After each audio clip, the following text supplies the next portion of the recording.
Welcome to live Q&A every single Wednesday at 2 o'clock Central Standard Time. I'm Cody Askins. We're in the old studio. New studio, don't tell anybody, is being built in the other side of the building. It's going to be insane. You'll see it in the next 2 weeks. Dylan is back here managing the show. We do Q&A. You submit questions. We answer them live on camera. You got Duker over here ready to ask questions on mic. He's watching Facebook and YouTube and Instagram. So if you're watching, make sure that you mention a question. If something pops in your head, no question is dumb. There's no bad question. There's no wrong question. Just ask it. And Duker over here, that's trying to figure out the volume on his laptop, will ask the question and then I'll answer it. I want to mention real quick though, VIP tickets for 8% Nation 2019, this week only. You've only got a couple more days, this week only. VIP is only $197, which is insane because they're $1,250 tickets. We've had, just today, we've had 2 generals go. We've had 3 VIPs go. A couple sponsors get on board. I've reached out to a bunch of speakers, and we've even sold a couple premier tickets too, so make sure that you reach out, check out the website, or even call the sales team, 833-40-AGENT, and they'll hook you up with some type of crazy deal. Let's get to these questions, man. This is always our funnest show, I feel like, because we get audience interaction. I got a bunch of tickets. We've only got so many VIPs that we're giving away this week too, so maybe a question will relate to 8%, who knows? What are some benefits you tell a prospect at an appointment? Benefits. Gold. Come on, man. Is that all you got? First one. So I actually write these down. I actually use these and I walk through these. So the first one is whole life. The second, and what I do is I mention it, I describe it, and I ask if they like it, if it's important to them. Whole life, price lock, double accident, cash value, local agent, and those are my 5. I threw in a 6th one yesterday when I was helping a new agent, and it was like immediate payout or no waiting period. The guy was worried about like a 2-year wait and stuff. So those are my 5, my go-to benefits. You got to build value. I mean, with sales, it's all about the relationship piece and the value piece. And if those 2 things align, nothing else matters as long as they've got, more than $8 in their checking account. So good question. What are some tips for new agents on how to overcome objections? Ooh, okay. I'm gonna do a couple things. Obviously, I'm gonna give you my 3 A's that I use all the time. You guys have probably heard them: agree, answer, and ask. But with objections, I trained a team this morning, and when I was training the team, I get more objections when I call people. Like most agents think they're going to get objections when they get in the home. I don't get a lot of objections when I'm in the home. Like if they're serious and they need it and they want it and they have any amount of money at all, you know what I mean, more than $8, then I'm not going to get an objection. I get objections and pushback of like, hey, I'm not interested, or hey, I'm not interested, or I don't have the money, or I already have it, or I already have coverage, or I'm too busy, or call me back, or whatever. Those are types of objections you'll get over the phone. But I don't get very many in person. But with objections, take a deep breath, relax, and start off by being agreeable, and then end up finishing with a question, and it'll work out, I promise.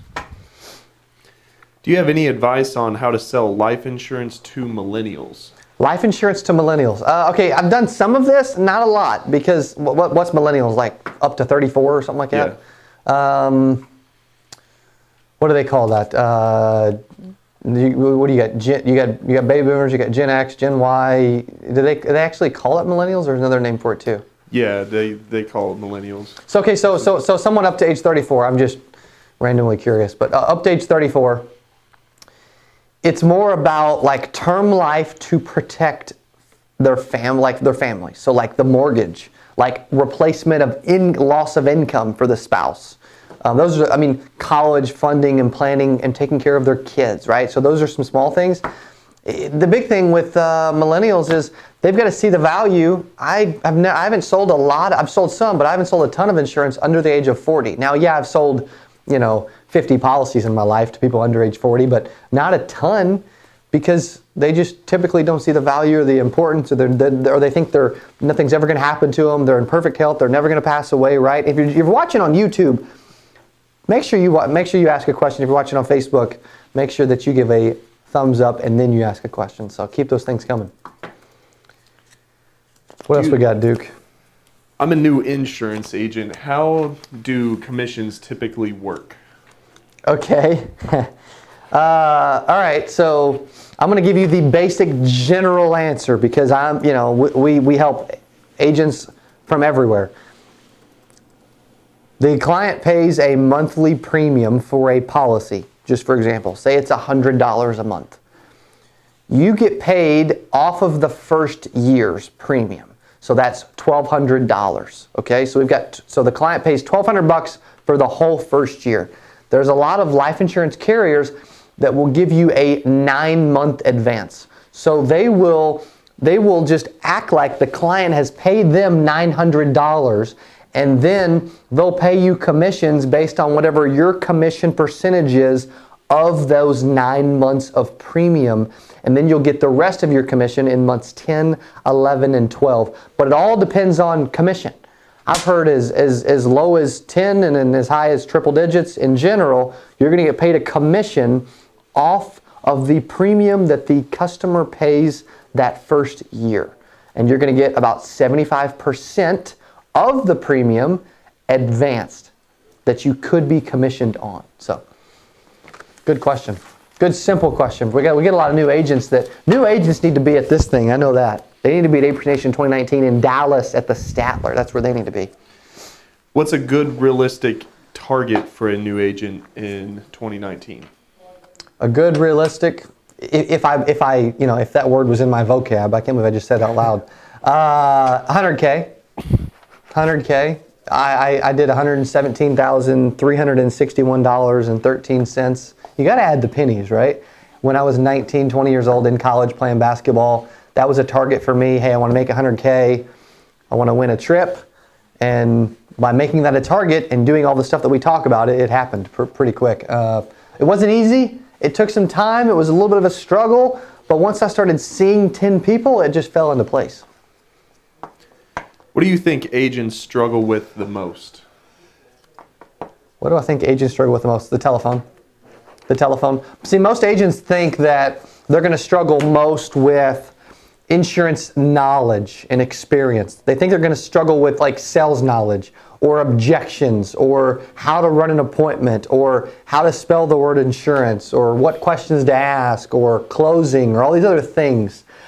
Those things are beneficial. You need to know them. But agents struggle with the telephone the most because you have to get in front of someone before insurance experience or sales knowledge matters at all. But you've got to get in front of somebody first, right?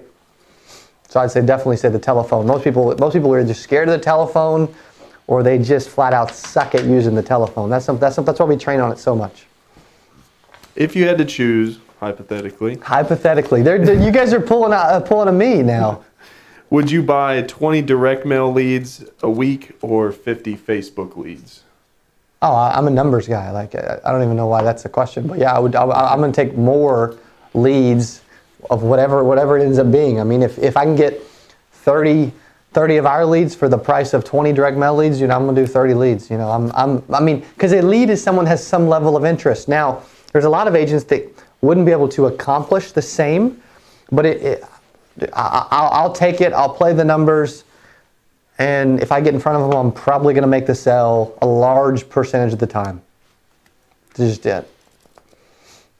Make sure you're asking questions. If you're jumping in on YouTube, watching on Facebook, make sure you're asking some questions. This is live Q&A. We're doing this for you right now, so make sure that if you get one, if something comes to mind, you ask it so you can hear Duker say it and me answer it. What do you say when contacting a current client to attempt to cross-sell? Okay. I wouldn't bring up that you want to cross-sell. That's that's a good first tip. Hey, I want to come sell you something else. That may not work. A policy review. I want to say hello, whatever. Hey, it's been a couple years. I want to come out and check on you. I'll actually be out in that area on Thursday. So, I felt like I remember you. I knew we got along well, and you're one of my valued customers, so I need to just go ahead and stop by. Are you going to be home in the afternoon? How about that for a call? Can you give a quick overview on calling final expense leads fresh and old? I call them the same. I call them the exact same way, and I've got agents doing that exact same thing right now. So it's the person says hello, Betty. Yeah, this is Betty. This is Cody. I'm getting back to you about your request for the new final expense information. Now, Betty, I'm the local field underwriter, and I've been assigned to your area. I'll be out there on Friday, it looks like. Now, Betty, should I drop this off in the morning or in the afternoon? And most agents, they talk too fast, right? So they get that the script is too quick. They talk way too fast, or they don't add inflection, or they don't add the person's name. And so you just saw me do a live, legit call on exactly what I think agents should say, whether it's new or aged. And the reason I say that is, okay, I'm going to give you a couple reasons why, even if it leads 6 months old, you should say the exact same thing. Because if you tell them you did this 6 to 12 months ago, what are they going to say? This is going to give them an opportunity to give you an objection. And who knows that they didn't respond to a TV, phone call, mail, ad, online, internet in the last 30 days, right? So I treat them all the same. Especially if I'm trying to set an appointment, I just do. All right, we got some live questions to go to. Who we got? Who's asking those? Tate on YouTube wants to know if we have hotel deals that come with going to 8% Nation. We do have a discount. So it's a 5-star hotel. I'm talking, it's immaculate. Like when you walk in your room, there's probably going to be a massive, glass shower. It's going to be so clean, you're probably going to walk into it and not even know it, right? It's immaculate. It's amazing. Normally $389 a night. We got it down for 8% Nation attendees to $200 a night. But it's a 5-star hotel. It'll be the nicest hotel you've ever stayed at. Unbelievable. Make sure that if you don't see it on the website, make sure you reach out to us. And when you get your ticket, we'll make sure we get you that link. So also, Tate, if you want to talk to me personally later about attending and making sure that you get a seat with one of these crazy private deals that we've got going on this week, then shoot me an email, Cody@CodyAskins.com, and I'll make sure I hook you up, because I would love to see you there. You've commented on a ton of our videos, and I'm super grateful, and I'm going to show you how grateful when we talk about what kind of ticket we're going to get you. And then Ty on YouTube wants to know, he's currently a PNC agent working at an independent agency, but he's considered going captive. Can you tell them the pros and cons of that? He's considered going captive. Okay, normally like people go from captive to independent. They don't normally go backwards. I can say that the pro is, there's pros and cons to both. There really are. But if I had to just give a pro to being independent like you currently are over being captive, it's that you have a better chance of owning the business long term. That varies, right? Every situation is different. Some train more, some help more, some give you marketing dollars, some do this and that. But unless you get a chance to own, I wouldn't do it. So if you want to talk more, feel free to reach out. We can do a coaching, or we can do whatever. So good question though, really. CJ on Facebook says, we always hear about your 119K year when you were 19, but he wants to know, what was your most successful year? Okay, for instance, I've had several years since then that have been more. For instance, I was able to put up about 70 grand in about 45 days over the phone. Most people haven't heard about that. I've owned call centers that have done as much as 100K in a month. Our companies do collectively about 500 to 600K a month now. So it depends what we're talking, but yeah, there's definitely been better days since, and it's going to continue to get better as long as we keep bringing value to insurance agents. So, good question, really good question. I brag about that one. I'm almost the most proud of that, because 92% of agents fail, And most agents never make 100K. And for me to do it out of the gate, I've never been more, that was the most focused I ever was as an agent in the field. I don't know what it was. Not very many carriers, low comp, no leads. I was so focused, determined, and I was past, I was going to say borderline obsessed. Dude, I was past obsessed. I just was. I was obsessed. And okay, and I want to relate that to an independent agent. I did 117K. I would say it was probably about 300,000 of premium, right? $225,000 of premium at least. I was on a lower comp level, so there you go. To kind of equate it. Suriel asks on YouTube, how long did it take you to build a large organization? Well, okay, I've been doing this for 3 years. Most people have no clue. Like, I've been grinding this out for over 3 years. I hired my first team member probably August of 2017. So about almost a year and a half ago. And over the last 18 months, 16, 17 months, I've taken it a lot more seriously than I did the previous year and a half. I mean, I'm all in. You know, most people don't realize this. We generate 30,000 leads a month.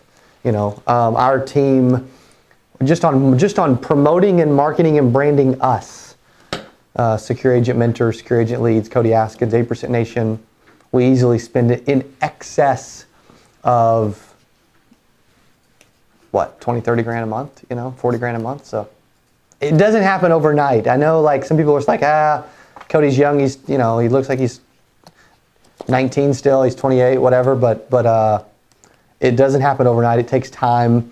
Most people are like too impatient. They don't want to grind it out. They don't want to go through the lulls and the crap to get to where they're having, and they still happen every single day, you know. But in general, I write down my goals every morning, and one of the goals I write down every morning is I want to help every insurance agent in the world.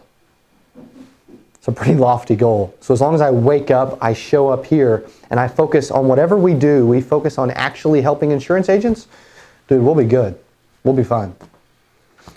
Ricardo on YouTube wants to know, what is the best, like, starting point for marketing yourself, whether it be a website, you know, swag, stuff like that? Swag.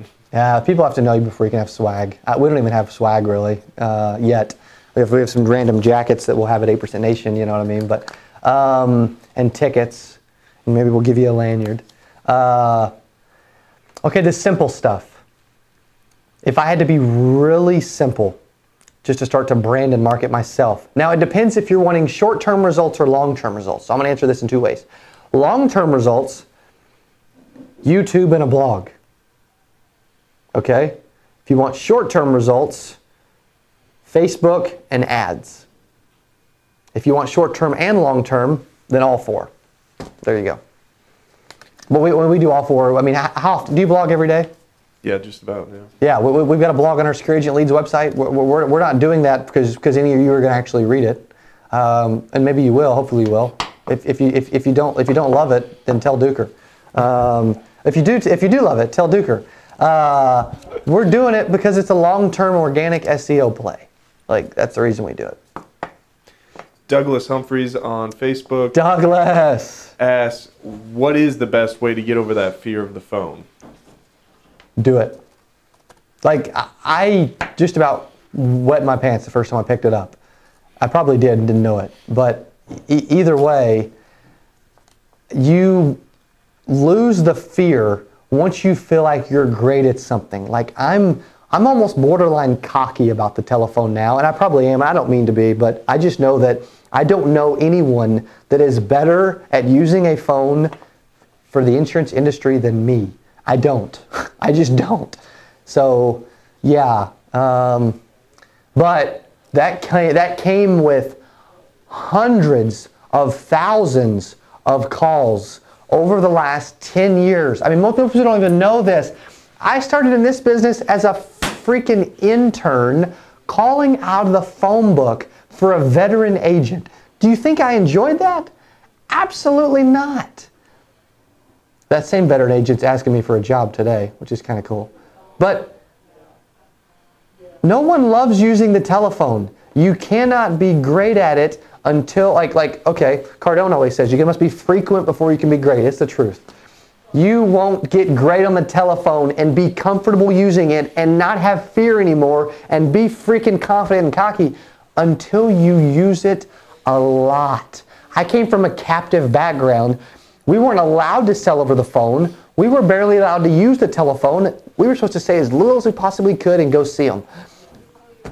4 years ago, we started a call center, and I didn't even know what I was doing, but I took so many calls, and I got so good that I could spend 4 hours cold calling, and I would make a sale. Every 4 hours that I called, no leads, no age leads, no new leads, cold called, I would make a sale. That's how good I got on the phone. And most agents are like, yeah, cold calling is dead. You guys see me, you guys saw me set appointments with cold calling live cold calling with Cody. It used to be Tuesdays or whatever. You guys saw me set appointments. I could have made sales. It's just that I believe that I'm going to get results and you guys don't. You don't believe in yourself. You think that you suck, and as long as you think that, you will. Victor Pineda on YouTube. What's up, Victor? Asked, how do you handle the objection, I thought it was free, whenever you're contacting a lead? Easy. Absolutely. Thank you so much for sharing that. Social Security does pay $255 death benefit for free. Me coming out there's free, and the information is also free. Let me make sure that I get that in your hands. I'll be out there in your area on Friday. Is mornings or afternoons typically better? And it works, so. Because I don't want to get into like quoting, and I know I'm sorry to interrupt, but I don't want to get into like quoting and you know what I mean, and talking and all that. If the goal is set an appointment, set the appointment. I'll figure it out when I get there. Our buddy Justin Foreman asked, JF in Canada, asked, how do you approach clients on the phone that you get off an orphan block or buying a block of business? Yeah. Hey, you know what? Have we got you the new information yet? I don't know. Well, I'm assigned to give it to you. I'll be out in your area on Friday. I want to make sure that I get it in your hands. Should I drop it off in the morning or in the afternoon? I had an old manager years ago that used to use like changes or updates or, you know, new information, or we're reviewing some of the information in that area, you know, just anything to spark some new interest and finish with a question. Like that's kind of the framework for a call, right? I'm getting back to you. Here's why I'm your dude or dudette. Question. That's the framework. And you hear it 8,000 times when you listen to our videos. Brian Francis on Facebook asks, what's up, Brian? If you don't have funds starting out to buy leads, do you recommend to reach out to your warm market, and if so, how? Yes, 100%. I made a lot of sales calling my warm market, but I didn't ask. Like a lot of agents are like, they're scared to call their warm market. I had a local agent that I recruited and mentored back in the beginning of 2016, 3 years ago. And he said his brother didn't like him anymore because he, you know, all this stuff. And it's like, whatever, dude, because he called him about life insurance. It's like, dude, if your brother didn't like you anymore because of that, then your brother never liked you. Like, let's just freaking get cut to the chase. With your warm market, hey, I'm in the insurance business now. I know you have insurance. I want to come see if I can save you money. If I can, great. If I can't, great. I'm going to come over Thursday night. You want me to bring dinner? Do that. They love you. You love them. Like, if a friend or family will not let you sit with them for 10 minutes and review your situation to see if you can improve it, then they don't like you. And you shouldn't sit with them anyway. Ricardo came in with another one asking if our Spanish leads are only for Spanish-speaking clients. Yes. Spanish-speaking prospects and Spanish-speaking agents. Yes. Anybody that can speak Spanish could use both. And then Gerardo asked, how much AP would it take to take home 100K this year? Depends on your commission level. If you want to call our office, 833-40-AGENT. I'm going to do this. For anybody watching, I don't want to tell anybody this. I don't want this to live online forever either, even though it will. When you buy a VIP ticket today for $197 and you call in and you mention this show, I'm also going to throw in an hour with me for free. But you can't tell anybody that. And then I'm going to answer your question. What was the name again, Gerardo? Yeah. Gerardo, I'm going to answer your question together, and we're going to break out all the numbers.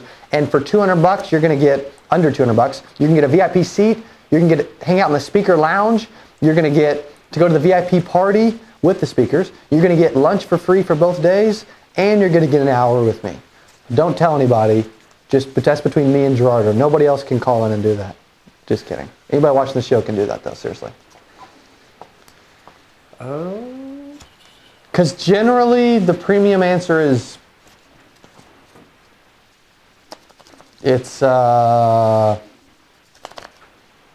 probably it's 3 to 4K a week of premium. So that looks to be it. All right. That it, man? That was a good show. We go about 25 minutes. That's a good show. Thank you guys so much. Make sure that you take advantage. VIP tickets are normally $1,250. They're only $197 right now for the rest of this week. Make sure you take advantage of that. I want to hang out with you at the Statler in Dallas. Thanks for watching the show. Q&A live. Thank you, Dylan. Thank you, Duker. Thank you guys for the questions. We're going to keep doing this every single Wednesday, 2 o'clock Central Standard Time. We have a ton of fun. If you ever have any questions, please reach out. What we're here for, we are here to help every insurance agent in the world, and eventually, I promise you, we seem small right now, we will eventually do just that. Thanks for watching. Appreciate you guys. You guys are awesome. I want to hang out with you as soon as we get a chance. I really, really do. 8% Club, check it out Friday at 2 o'clock. Thanks for watching the videos. If you get a chance to watch this and follow us and subscribe if you haven't, please do. Thank you guys.